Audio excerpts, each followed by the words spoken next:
Long before the World Wrestling Federation brought back wrestling to the United States, Lucha Libre's costume heroes and villains were developing the moves that would make the WWF founders very rich. Lucha Libre, which translates literally as free wrestling or free fight, is an important part of the Mexican culture. It is also a passion for many, a passion that hails from at least as far back as the 1930s. La lucha libre, which is also known as popular wrestling, began in Europe in the 1900s. It specifically began in Switzerland. The style of fighting they developed was called swinging, and it was very popular. It quickly spread to the UK, Austria, Germany, France, and Spain. Similar to Greco-Roman style wrestling, it is still practiced in some areas of Europe. However, it was in Spain where it really caught on and began to develop. There are many stories about how La Lucha Libre made the jump to Mexico. However, the generally accepted story is that in 1929, Don Salvador Gonzalez witnessed a wrestling match in Liberty Hall, Texas, and decided to give it a go in Mexico.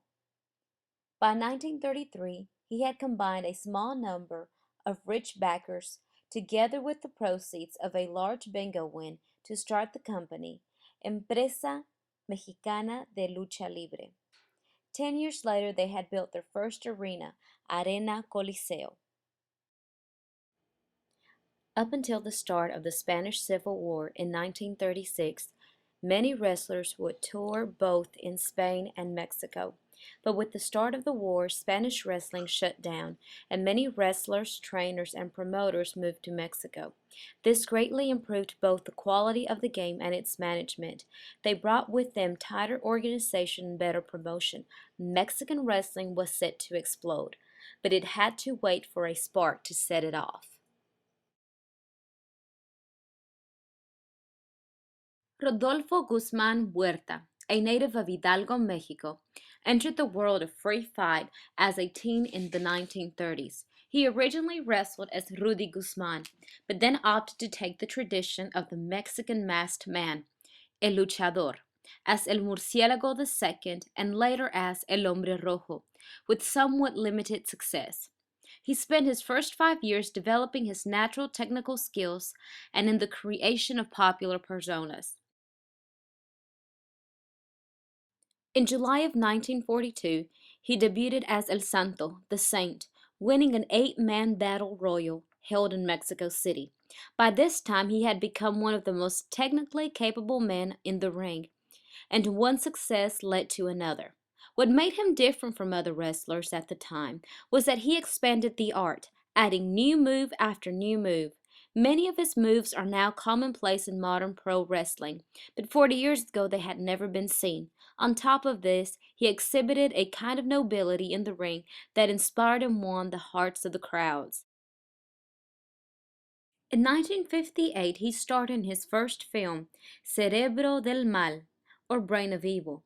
Santos' featured films were a huge part of the Mexican culture. He was the Mexican equivalent of John Wayne, eventually starring in over 50 films. Lucha Libre never strays from the familiar pairing of técnico against rudo. The struggle between good and evil is presented in some form in every match. The técnicos represent characters with heroic and noble qualities, frequently based on comic books and folklore.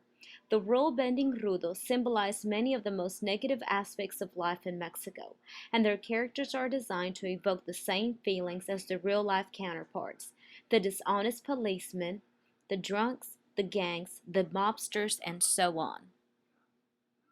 Luchadores are traditionally more agile and perform more aerial maneuvers than professional wrestlers in the U.S.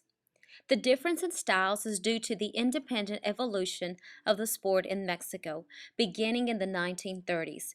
Luchadores execute high-flying moves characteristic of lucha libre by utilizing the wrestling ring ropes to catapult themselves towards their opponents, using intricate combinations in rapid-fire succession and applying complex submission holds. Masks or máscaras have been used dating back to the beginning of Lucha Libre in the early part of the 20th century and have a historical significance to Mexico dating to the days of the Aztecs. Early masks were very simple with basic colors to distinguish the wrestler. In modern Lucha Libre, masks are colorfully designed to evoke the images of animals, gods, and ancient heroes. Virtually all wrestlers in Mexico will start their career wearing masks, but over the span of their careers, a large number of them will be unmasked.